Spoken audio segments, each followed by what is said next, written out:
या नमस्कार दोस्तों, आप सभी का एक बार फिर से आपके अपने चैनल DKY क्लासेस में आप सभी का स्वागत है।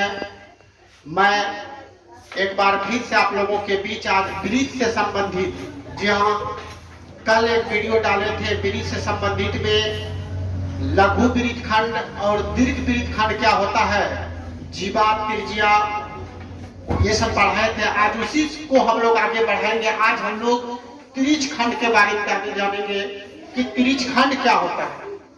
एक ब्रीज हम लोग बनाए और यहाँ पर आप लोग देख रहे हैं ब्रीज के केंद्र से दो त्रिज्या यहाँ पर खींचे हैं, एक इधर है। तो हम लोग कल पढ़े थे कि ये ब्रीज खंड था, यानी आपको अलग से फिगर बनाते हैं, ये ब्रीज खंड होता है और ये वाला जो है ये दीर्घ ब्रीज खंड और ये होता है लघु ब्रीज खंड। आज हम लोग देखेंगे त्रिज्य खंड क्या होता है कि दो त्रिज्या और यहाँ से लेकर यहाँ तक को आप लोग क्या लघु चाप बोल सकते हैं, छोटा चाप है, ये बहुत बड़ा चाप है। ब्रीज जो है दो चापों से घिरकर बना हुआ, एक लघु दीर्घ चाप बहुत बड़ा हो गया, ये छोटा वाला जो है आपका लघु चाप हो गया। तो दो त्रिज्या और लघु चाप, दो त्रिज्या और लघु चाप के बीच का क्षेत्रफल को हम लोग लघु ब्रीज खंड या ब्रीज खंड कहते हैं। तो क्या लिखेंगे हम लोग कि दो त्रिज्या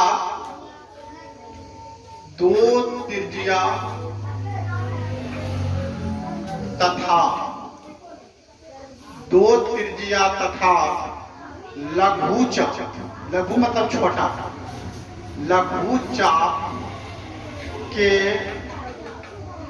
बीच का क्षेत्रफल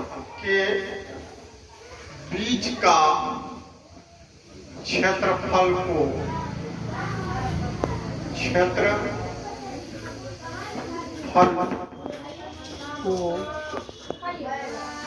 त्रिज्य खंड, या कभी कभी आप लोगों को आएगा लघु त्रिज्य खंड, तो कंफ्यूजन नहीं होना, एक ही बात है। त्रिज्य खंड का मतलब आप लोग समझ लेंगे कि लघु त्रिज्य खंड कहते हैं।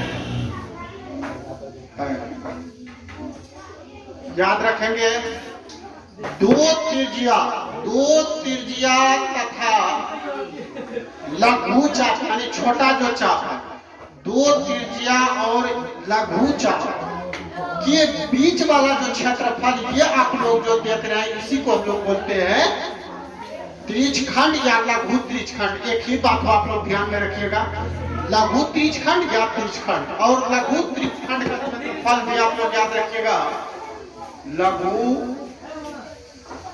त्रिज्य खंड का क्षेत्रफल होता है θ/360,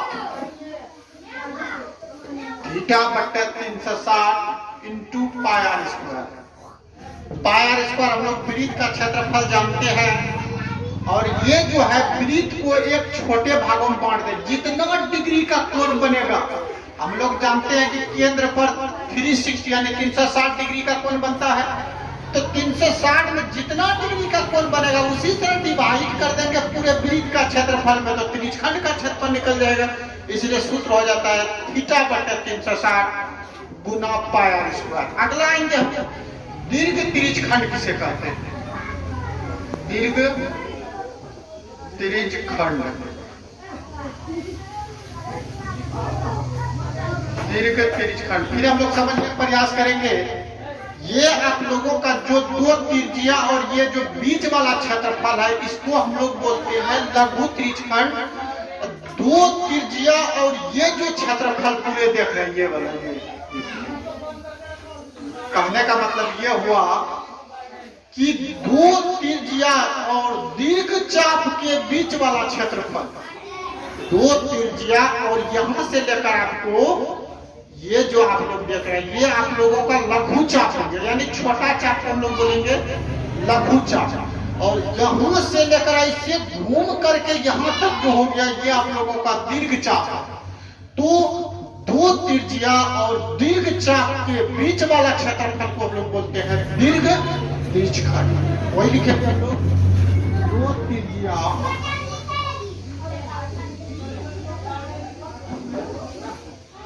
तथा दो त्रिज्या तथा दीर्घ वृत्त खंड के बीच का दो त्रिज्या तथा दीर्घ चाप होगा। यहाँ पर दो त्रिज्या और दीर्घ चाप के बीच का क्षेत्रफल को दीर्घ वृत्त खंड करते हैं। दो त्रिज्या तथा दीर्घ चाप के बीच का क्षेत्रफल को दीर्घ त्रिज्य खंड कहते हैं। दीर्घ त्रिज्य खंड कहते हैं। अब दीर्घ त्रिज्य खंड का फॉर्मूला तुम याद रखिएगा। दीर्घ त्रिज्य खंड